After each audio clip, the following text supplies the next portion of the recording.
Tattvabodha is the name of the text we are going to study, that you all know.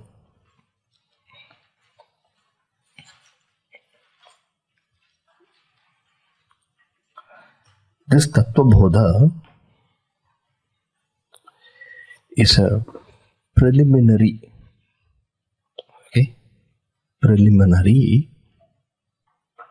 or foundational text of Vedanta.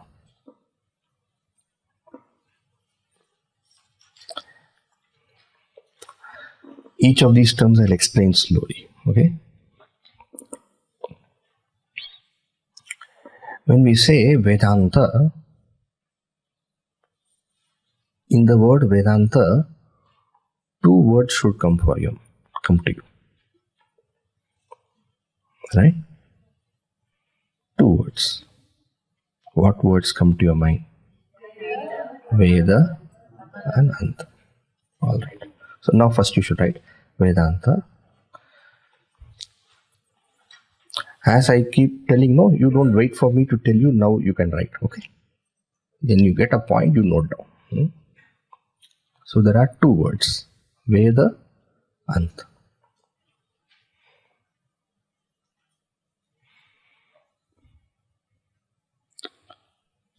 So when we look at these two words and we take the word Veda, this Veda itself comes from another word. In Sanskrit, you know, isn't it? It goes deeper, deeper, deeper. Like koshas are there. Then you go to the Atma. What koshas are there, we will see. Inside it goes. And then once you go to the depth of it, then a eureka happens. Eureka movement happens. Then you find what is that word. Like how all of us are wearing dress. Then we have body. Then we have mind. Then intellect. Now these are all external to us. But we are somebody who's, that's what you call that soul, that consciousness. Like that, in Sanskrit, every word has got a consciousness inside. And you go to that word, then it will tell you what it is. And you know what is that soul of every word? That soul of every word is what is called as the root meaning, the verbal root. That I'm not going to go into what is verbal root and all, then that will become Vyakarana class. This is Vedanta class, okay? So what is the soul of the word Veda? Anybody can think about that? You can give a guess also, there's nothing wrong. With. Who said? Okay. With. With is the verbal root from which the word Veda comes.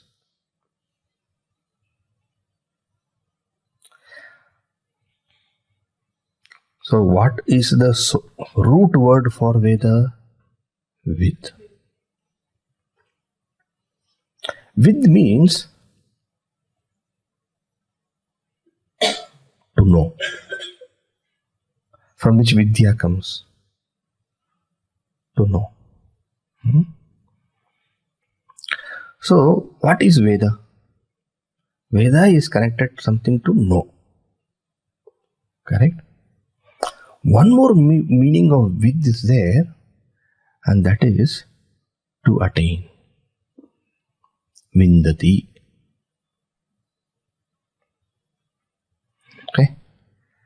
Now you see here there are two meanings. To attain, to know. Now try putting them together.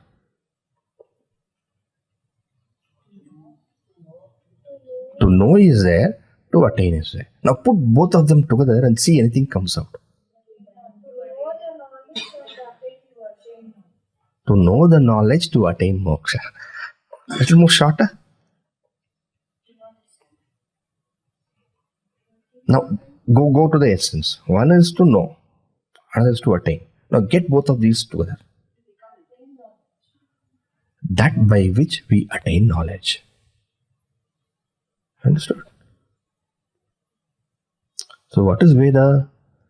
Veda is that by which we get knowledge. Now, we also have certain things by which we attain knowledge. Give some examples for me. What did I say? We also have something, certain things we are naturally having by which we attain knowledge. Senses. Experience. Mind, intellect. Now, what do you call for these kind of senses, mind, intellect? What do you call? I heard some word. Tattva. Indriya. Indriya in English, what would you say? Senses. Or instrument. Body parts. Okay, but if you go a little more deeper, the eyes is instrument of knowledge, is it not? Instrument for what knowledge? For colors, for forms. Okay, eye is one instrument. Then ear also is an instrument. Instrument for sound. Now when you say, okay, in the same way, tongue is instrument for taste. Skin is instrument for touch. Right? So these are also instrument for knowledge. Veda also is instrument or means for knowledge. Instrument means the same only. That by which you attain knowledge is means. So instrument means. Now when you say Vedas are also means of knowledge, senses are also means of knowledge, then what is the difference between Veda being a means of knowledge and senses being a means of knowledge?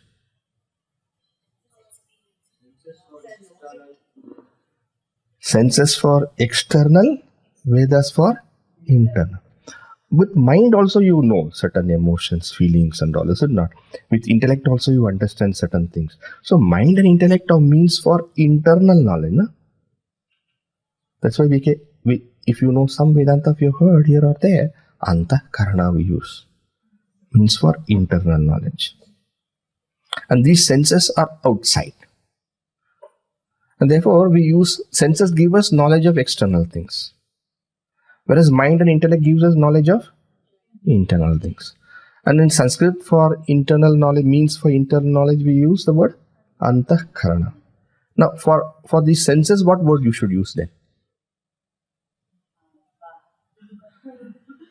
Go ahead, you can make your own, nothing wrong. Bahihi. So, Bahihi Karana, Bahishkarana, or Bahya Karana. Right? So when you say Vedas are means for internal knowledge, mind and intellect are means for internal knowledge. You understand? So that is an answer, but it needs to be thought of, is it not? So mind and intellect are also means of knowledge. Senses are also means of knowledge. Vedas are also means of knowledge. Ye kya hai? What is Veda giving us then? When you say means of knowledge, it must give something. But senses are giving us knowledge. Mind and intellect are giving us knowledge. What knowledge can Veda give? Vedas are giving greater and common knowledge. What we perceive and feel is individualistic. So Vedas are giving something common to all of us. Okay. Then good movement of thought. Keep moving in that direction. Then anything else? The information that we get from the world can be good or bad, can be interpreted in good or wrong. Vedas have only the correct. Okay. Vedas have knowledge of the self, which is important because only when we know ourselves we can perceive the world in a better way. Vedas are means for knowledge of the self. So only when we know the self, we can perceive the world in a better way. Okay. There are two kinds of approach. Okay.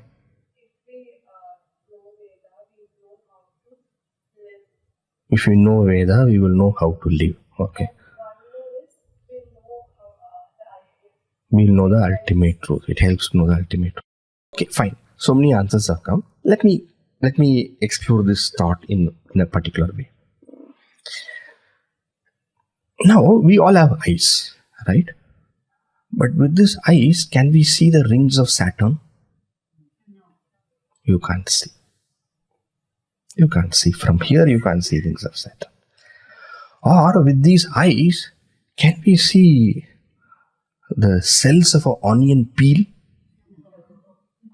But in your school, you must have seen, no? You use the microscope. And to see the rings of Saturn, what do we use? We use telescope. Right? Now, telescope also is means of knowledge. You understand? But telescope is means of knowledge like eye, but little different. If we use the telescope, we get to know something more what the eyes can't see presently. Getting? Microscope also means of knowledge. But with microscope, we are able to see something what our eyes are not able to see. You understand? So this is called as an exceptional means of knowledge. Exceptional means. Meaning you use that, you have your eyes. You're not saying give up the eyes. You're not saying give up the mind, give up the intellect. But you add that. And once you add that, you get an exceptional knowledge.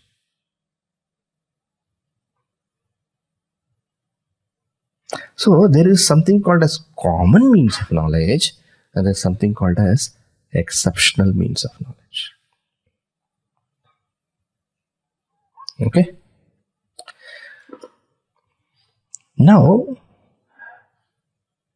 like how telescope and microscope are exceptional means of knowledge, Vedas are also exceptional means of knowledge.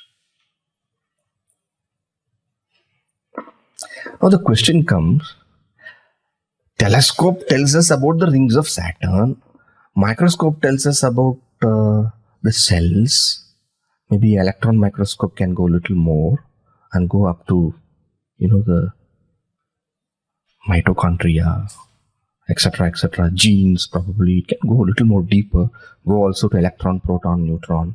May go. And then if you have little more sophisticated equipments like what they have to discover, in that CERN, CERN, no? They are discovering some kind of particles still more. And also finding out antimatter and things like that. It's an exceptional means of knowledge, is it not? Same way, each one will have something exceptional what they can contribute to you.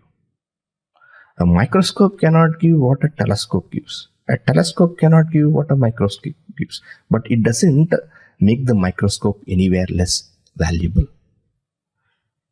The same way, what microscope and telescope cannot give. Now, I am not saying that because microscope is not able to give what telescope is able to give, is not able to give, it doesn't mean microscope is less valuable. Microscope is valuable in its place, like how telescope is valuable in its place. The same way, what microscope cannot give, what telescope cannot give, what mere eyes cannot give, Vedas are giving something. What is that Vedas are giving? You see, I can see with my eyes outside. I put a telescope, I can see something outside. I put a microscope also, I can see only something outside. Only outside I am able to see. Now, mind and intellect also, it is able to see inside, but only to one level. It is able to see thoughts. Is it not? It is able to see confusion. It is able to, perceive that, now I am understanding. Now I'm not understanding. And the thoughts of this nature, understanding, not understanding, confusion, love, compassion, jealousy, anger, greed, right? It is able to, these thoughts are there in the mind. So mind and intellect, so you study mathematics, physics, chemistry, commerce, economics. The intellect is able to see. But what the mind and intellect and what the senses cannot see is that which is beyond the mind also. Beyond the intellect also. They are able to see beyond. Microscope or telescope can also see beyond. Right? Beyond they can see, but outer. But suppose we want to see behind. I'm using two words now. Beyond, behind. They can't see. What is behind the mind and behind the intellect? You will say Atman because you have been told. Nah. But otherwise, common person can't. They no idea. Okay, beyond the microscope, telescope, all of them do their job. Congratulations, give a clap for them. But behind, they are not able to do their job. You get it? So, where does the Veda, what knowledge does the Veda give? Knowledge gives, so Vedas are that exceptional instrument that gives the knowledge of that which is behind all the senses, behind the mind, behind the intellect. It gives a knowledge about them. Meaning, what I mean to say is that it gives a knowledge of that consciousness which illumines the senses, which illumines the mind. That consciousness because of which you are able to feel that you are, I am. All of us feel I am, is it not? We feel I am. Is it this I am, are we feeling because light is there now? If current goes away, if light goes away, will you still feel I am? Yes. So let's say, for example, as you grow old, you become deaf. Still, there is I am. Now, if you put that microscope, will you see I am? No. Telescope, will you see I am? No. But if you put that Veda instrument, then you will be able to see that. But remember, Veda is not like a microscope, telescope. But it is instrument because it is able to help us. It is able to give us a vision. It is able to make us look at a particular direction. How to look inside? We do not know, is it not? But Vedas will give you that direction, how to look within. Right? And once with the Vedas you are able to know how to look within, then you see yourself. Yourself means not body, because body is not actual you. Body is like a dress. The body keeps growing, is it not? When you are a baby, you are such a small thing. And then you kept on growing and now you are so big. And later on you will go still more also. Body comes and then it goes. Growth, and one day body will go away. Mind also is not always there. 4 hours back you were all without mind. Hopefully. Is it not? But because mind was not there doesn't mean I am not there. My mind changes every moment. But I am still there. Sometimes intellect functions, sometimes intellect does not function. But still I am there. Now who is this I? That is a beautiful thing. That is behind everything. It is behind everything not because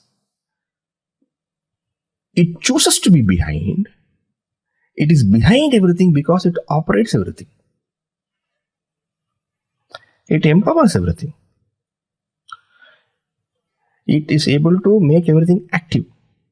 Like how you may say the battery is behind the torch. How you will say electricity is behind the microphone. Because of which everything functions. But it itself, we can't see that easily. So we started with what is Veda. And what did we see? Vedas are an exceptional means of knowledge. Now, it is exceptional means of knowledge means it must reveal something more than what we see. It is something more. And what does Vedas give the knowledge of? Veda gives the knowledge of something which is behind. So that which is behind everything is what is called consciousness. What is called my true self. Okay? And in Sanskrit for the word self, we use the word Atman. Okay? So what does Vedas give you the knowledge of? Vedas give you the knowledge of the self, Atman. That's where it becomes an exceptional means of knowledge. Now something more also Vedas give. One is I said about the behind. Now let me talk about the beyond.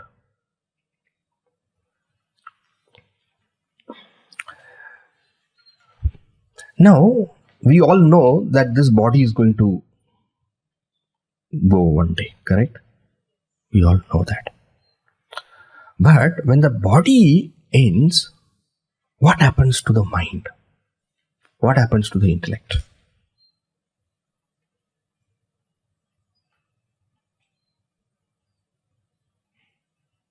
Swamiji, mind, intellect also ends when the body ends, no? Does it? You can burn the body, but can you burn the mind? No. Can you burn the mind? Now, in deep sleep, let's say, the mind is not functioning. Mind is not functioning. But do you say mind has been destroyed? No. Mind is there, but when the brain starts functioning, the mind will function. But because the brain stops functioning, of course, we're not saying in deep sleep the brain stops functioning totally. Some portions of the mind stop functioning. Some portion of the brain stop functioning. That's all. In coma, what will happen to most of the brain, the conscious areas of the brain and all stop functioning. And sometimes, when they talk of brain death, the person's heart is functioning, everything, but brain is dead. Person is vegetable. Right? They just keep the person alive with the ventilator. Right? Now, even then, only the brain is not functioning, therefore the mind is not able to express. And somehow, some way the brain comes back, the mind also will come back. You must have known about some near-death experience and all they say. Right? A person will coma for many, many months, sometimes years also, but still the person can come back. That's a miracle, they say. Somehow the brain comes back and then the mind starts expressing. What I want to say is that mind is different from the brain. That's what I want to say. Somebody showed me a YouTube video, Fishes being frozen. Did you see it? Have you seen that? Fishes totally frozen. Water is there, and in the water, the fish is totally frozen. Totally frozen means what? It has become solidified. Within the ice, it is solidified. And that's what solidified means, it's kind of dead, right? Blood is also nothing is happening. It can't breathe, nothing, it's solidified totally. But the moment they warmed it, the fishes became alive. What I'm saying is that other than the body, there is something. I'm not sure whether this happens to all fishes, okay? They do to humans also. Dekho. No, but this fish though I saw. So it's different. They do to humans, you are telling me, okay. I saw. If some of you from UK and all, no, you may know that in winter, when it becomes extremely cold, some of these bugs, one kind of bug is there, I don't know the name of it, that totally solidifies. And then when it thaws, it comes back to life. What I want to say is that the body can be for all purposes dead, but still we are not dead.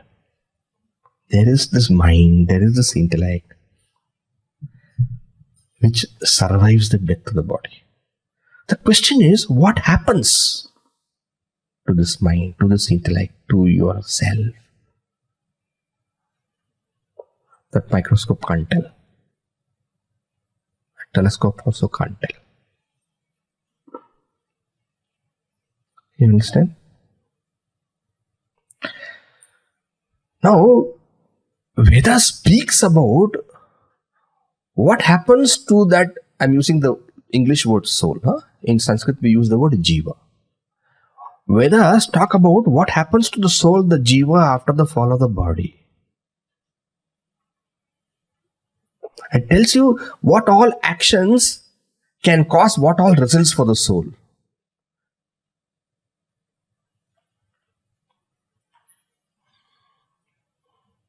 With a telescope, you can see something which you can't see with anything else. But because what you see with telescope cannot be proved with microscope, can you say what I see with telescope is wrong? Can you say that?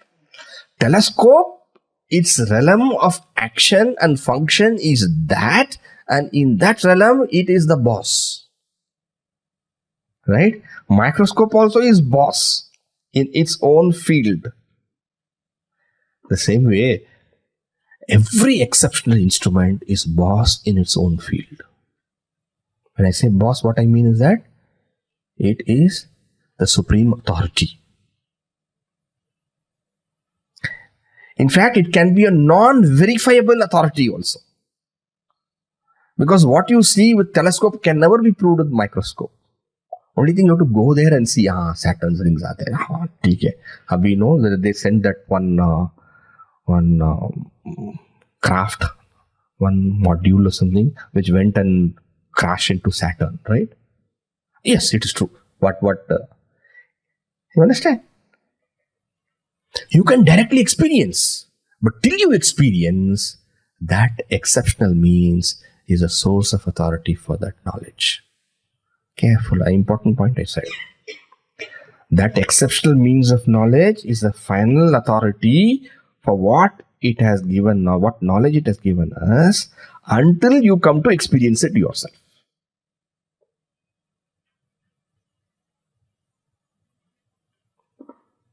You getting this point, what I'm saying? You cannot say, Saturn rings are the telescope is saying, I don't believe it. You don't believe means kya? It is there. I don't believe it. Telescope is only telling, but I can't see with my eyes. When I remove my eye, I can't see that ring. It is wrong. No. You go there and see for yourself if you want. The same way Vedas are telling about Atman. Atman is Satchidananda. I don't believe. You see the mistake what we are doing? You go there and see. And then afterwards you tell whether it is right or wrong. Okay? It is Atman. The Vedas are telling that this action, if you perform, then the body will follow it. The mind and intellect, the jiva will take one more body of this nature. I don't believe. You do? Then see what happens. Right? They say punya karma, they say papa karma. Papa karma will give this result, punya karma will give this result, etc., etc. They talk. Some of the papa karma we experience here only, but it doesn't mean that all that we do will get finished here only, because so much we do. How can we get everything results here only? It takes time, no? Time. A seed you plant doesn't mean you get the fruit today. It takes seed will become first small shoot. Then from there it has to become a tree, and from after becoming a tree also it has to get flowers, and after getting flowers also fruits have to come, and sometimes fruits can't come immediately. It will take years also. It takes time. Action and results, there is a medium of time when the results can come about. Therefore, the actions that an individual performs, the results what it will get, that no telescope, no microscope can tell us. And that Vedas tell us.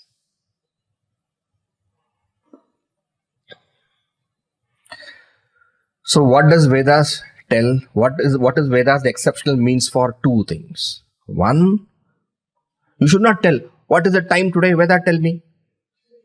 What a foolish thing you're asking. You said Vedas are the source of knowledge, means of knowledge. Then you tell, what are the number of rings in Saturn? Tell Veda. That's not his job. You're asking a microscope. Microscope, come on, tell me. What is the farthest planet of the solar system? Microscope, tell. Microscope, that's not my job. I am exceptional means for making very, very small things magnified. I am an exceptional means for magnification. Not for telling you what is the number of rings in Saturn. So in the same way, suppose you ask Veda, come on, you tell me. What is the time now? What is this, this cloth is made up of what? Come on, tell me. That's not his job. It may have something about this also. I am not saying no. But that's not its true job. So now I will give you a sentence in Sanskrit which you should write down, which summarizes everything what I have told so far. Okay? This is a kind of definition.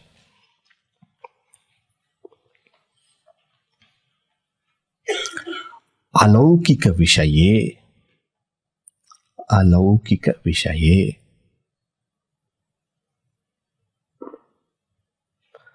Alaukika vishaye. Vedaha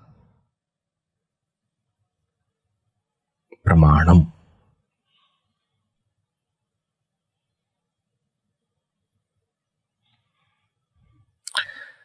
Can we all say together? Alaukika vishaye Vedaha pramanam. Alaukika vishaye Vedaha pramanam. Now I'm not going to translate it immediately. I'll give you a few, at least some 20-30 seconds. Look at that sentence. See how much you can understand of that sentence.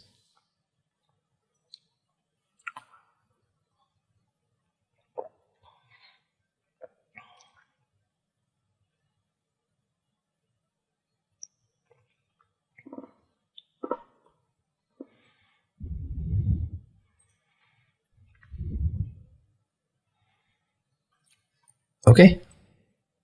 Pramanam means all the meanings what you're giving is right. Proof is also right. But in this context, Pramanam means authority. That's a good word.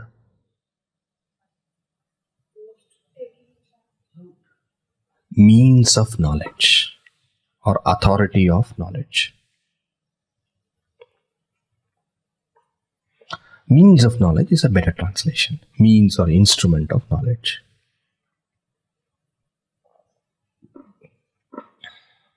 Vedaha, you know. Vedas. So Vedas are the means of knowledge. In which area? Vishaya means area or object or area. In which area? In which realm? Alaukika. What is alaukika? Alaukika has two. Laukika. Laukika means world. World means what can be easily seen by our senses and mind. Alaukika means what? On what cannot be seen by the senses and mind. Okay. So in English, suppose I want to translate this sentence, it becomes a little bigger, but Vedas are the means of knowledge for all those things which are beyond the realm of the senses and the mind. Vedas are the means of knowledge for all those things that are beyond the senses and the mind. Right? Now we come to the word. Two words were there, right? Veda and Anta. Okay. Now what does the word Anta mean? Anta means end, ultimate, truth. Okay. Final, core. All these are correct words. Nice, perfect, nothing wrong. But let me give you some more clarity on that. Antaha, we had a word called Antakarana. You remember? What does the word Antakarana mean there? Inside. Okay. No, Vedanta, Anta, one meaning of Anta is inside. Another meaning of Anta is, as you all said, end, ultimate, final.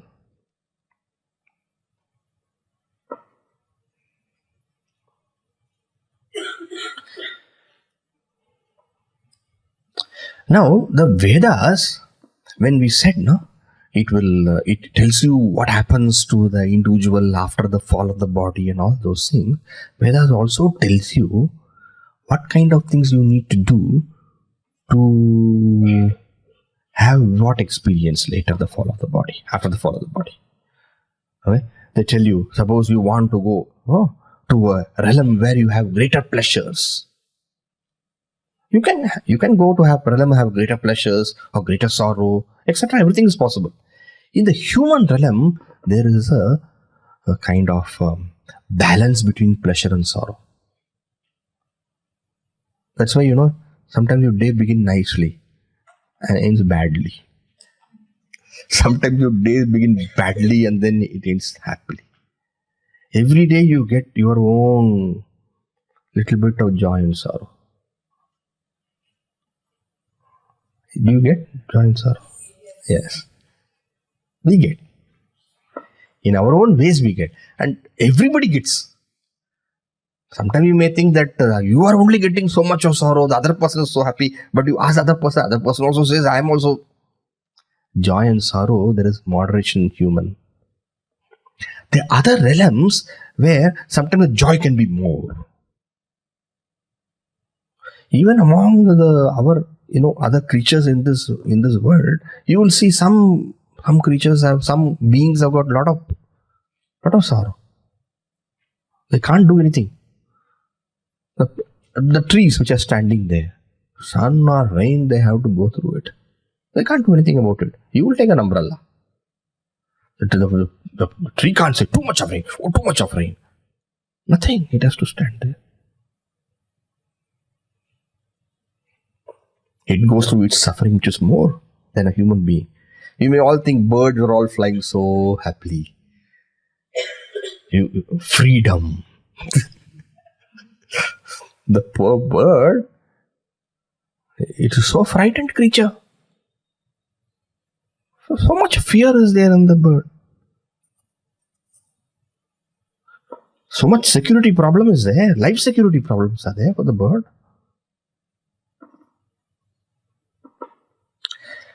What I mean to say is that the individual can have bodies, can have certain bodies where pain is more or pleasure is more. In the same way, after the fall of body, you can go to certain realms where pleasure is too much pleasure. And such kind of realms are called as Swarga. You must have heard that. Different realms are there. It's not that only human realm is there or Bhuloka is there. They speak of different lokas. Bhuhu, Bhuvaha, Suvaha, Mahaha, Janaha, Tapaha, Satyam, Atala, Vitala, Sutala, Asatala, Talatala, Mahatala, Patala. All these All these realms are there. And these are only few, only important realms are shown. How so many are there? So many are there. They're different realms. Understand? How to go there? I want to go to Bhuhu, this realm. Bhuvaha, Suvaha. Maha, I want to go. And the Vedas will tell you, do this action, you will go there. This is beyond the scale of what can a telescope or a microscope can. You understand? So there are portions in Vedas which speak about these kind of things.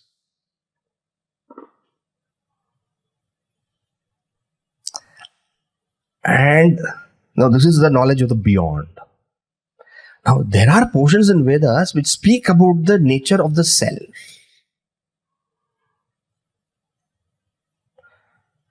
Alright. Now you may go to Mahaha Loka because of a particular action. Right? You have performed an action and you have got that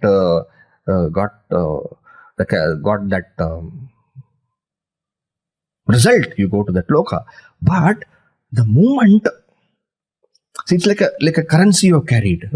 You have performed so much of this kind of action which will give that result. But that action what you have performed also is limited. It's not full. It's not infinite. Therefore, your experience in Maha also will be limited only. Suppose you go for sightseeing, you go for some tourist place, you go and you go. Huh? How long will you stay there? Let's say, for example, I'm talking of yes, Shimla, then Ooty, Kodaikanal, or in the north you go, here, south, some places are there. How long will you go from your home and stay there? So much money you have, na? Once the money is getting exhausted, what do you do? Hey, come back. Go. The same way, you have taken some money called punya there by performing a particular action. Once that punya gets over, go back. You return back. In other words, Vedas speak about these action and results. And this field of Veda is what is called as Karma Kanda. This portion of Veda is called Karma Kanda.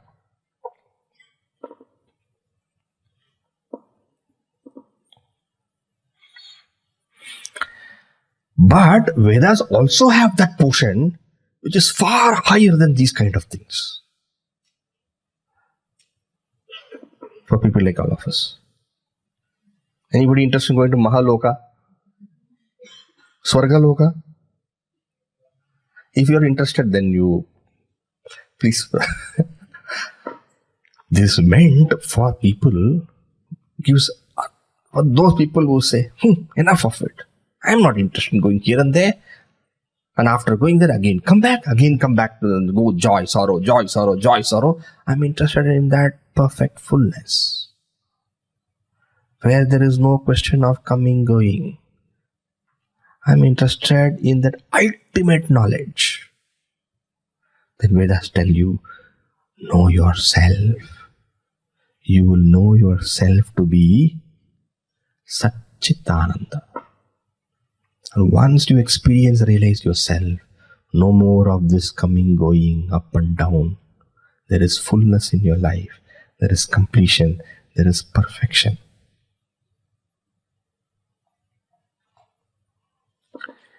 This knowledge, Atman is Satchidananda. Anybody knows now Atman is Satchidananda? Totally. It is like telescope is telling us rings of Saturn. Now don't reject it. It's an input Vedas are giving. You go and experience it for yourself. So many people have experienced that.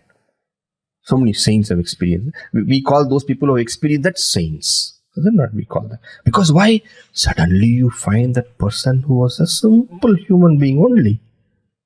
He becomes he becomes an embodiment of greatness and goodness and perfection.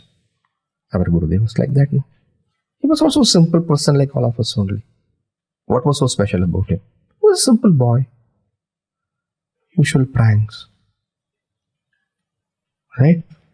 But fired with goals. Once he decided once he found out this is right, he did that always. And that conviction of staying with what is right took him high. Now Vedas deal with this also. Deal with this also means what? Deal with this, as I said, there are two things. No? One is about the action and the result, which also is beyond the normal understanding. Another is about the nature of the self. The portions which deal about the nature of the self in the Vedas, they are called as Upanishads.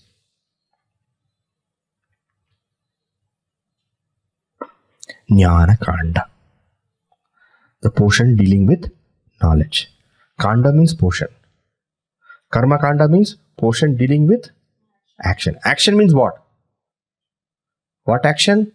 What result?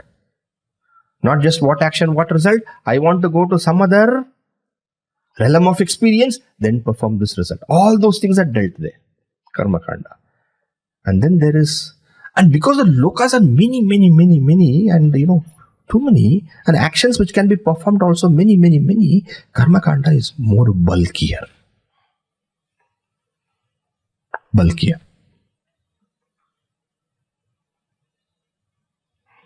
But when it comes to Jnana Kanda, which portion I said is called as Upanishads, the object is only one. There is no Atman 1, Atman 2, Atman 3, Atman 4. Only one. The self is one. And therefore, the portion which explains that is not bulky.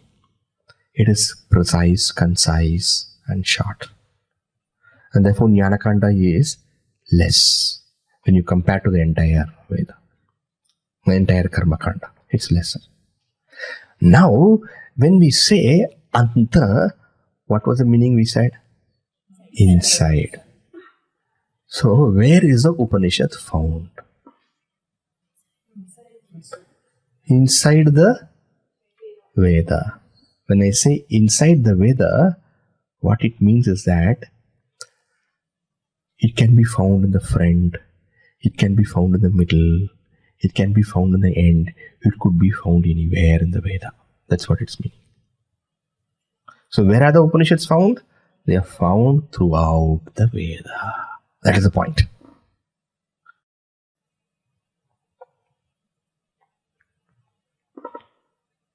It could be inside, it could be in the middle, it could be in the front, it could be in the back, it could be in the middle, it could be in the side, it could be anywhere. Therefore, Vedas are not found just here or there. Vedas are found everywhere. Or Upanishads are found everywhere in the Veda. And that is how Ishavasya Upanishad you will find right at the beginning portion. Keno Upanishad, I am just telling you some names of Upanishad. Not that you will know those names. Keno Upanishad you will find somewhere in the middle of the Veda. Brihadaranyaka Upanishad you will find in the end of the Veda. Vedas are found everywhere. Upanishads are found everywhere in the Veda. Meaning, it is the most important knowledge and therefore it is spread out throughout the Veda. Unlike Karma Kanda. Karma Kanda is found only in the beginning portions of the Veda, not in the end portion.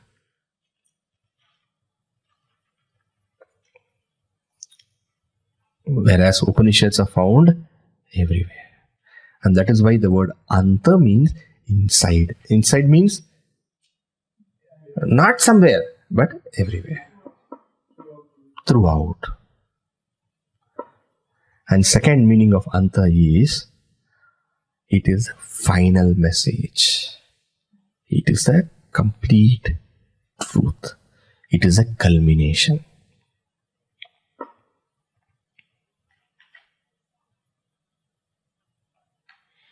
Alright? So when I said Tattvabodha is a basic text of Vedanta, now you see the tech line. Do you see the full significance of the sentence? Tattvabodha is a basic text of Vedanta. Now, how many things are there in that, you see? So what is Veda? Veda is exceptional means of knowledge. When you say exceptional means of knowledge, it tells you something exceptional. What are the two exceptional things it tells you? It tells you about action and result. And then tells you also about the nature of the self. One is beyond, another is behind. When we say anta, which means inside. Inside. So what is Vedanta? Vedanta means the Upanishad. And where is the Upanishad? It is anta. It is inside. Inside means it is throughout. It is spread throughout. And another meaning of anta is it is final, meaning it is a final message. Therefore, what is Vedanta? Vedanta is final message of the Veda. And what is Tattvabodha? Tattvabodha is a basic text which will help you gain the final message, which will help you know the final message of the Veda. You get it? One whole picture now. So today we have seen one sentence. What is it? Tattvabodha is a basic text of Vedanta. Okay. So in the second session, what we will do, evening session, we will enter into the basic text.